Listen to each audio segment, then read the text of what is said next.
Et nous avons le plaisir ce soir de recevoir Julien Lepers. Bonsoir. Bonsoir, monsieur Khaled. Bonsoir à tous. Animateur de télévision, auteur-compositeur notamment de chansons françaises. Alors, c'est pas votre premier voyage en Algérie, Julien Lepers? C'est mon troisième. Troisième. C'est mon Et troisième. pourquoi êtes-vous là en ce moment? C'est la francophonie. C'est la francophonie et c'est mardi, la journée de la francophonie. Donc, c'est à l'invitation de notre ambassadeur, l'ambassadeur de France, Xavier Driancourt, à l'invitation de Grégoire aussi, Grégoire Trimel, le patron de l'Institut français. Leur invitation, je suis là et je suis très content de le faire. On va faire un quiz mardi.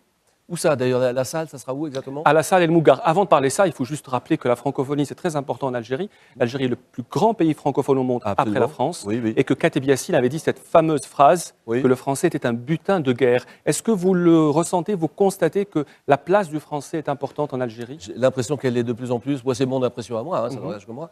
J'ai l'impression qu'elle est de plus en plus, et dans tous les pays aussi. L'Afrique devient de plus en plus francophone et parle de plus en plus français. Ça me touche beaucoup, je suis très proche de la francophonie et je me souviendrai toute ma vie du président Abdou Diouf.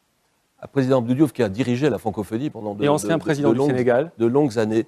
Il est venu très souvent sur notre plateau de télévision pour l'émission Question pour un champion, pour remettre, quand on faisait des spéciales francophones, pour remettre les récompenses. Il aimait beaucoup cette émission. Et c'est lui qui m'a amené à la francophonie comme ça. Il m'a invité à 4 sommets de la francophonie. Très grand souvenir pour moi.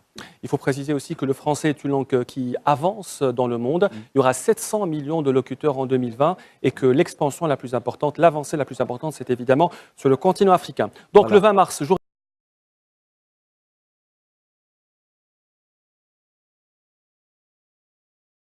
française. Xavier, la langue française, notre trait d'union pour agir, c'est le thème de cette année. On compte aujourd'hui 220 millions de francophones sur les 5 continents, mais comment se porte la langue française? Alors c'est une question à plusieurs entrées, et comme on dit en mathématiques, et il y a plusieurs réponses comme on dit en politique. 2 éléments, le français, il est en recul dans certaines institutions, Michaël Jean l'a dit cette semaine, après avoir rencontré le président donc Antonio Gutiérrez, qui est lui-même réputé francophile.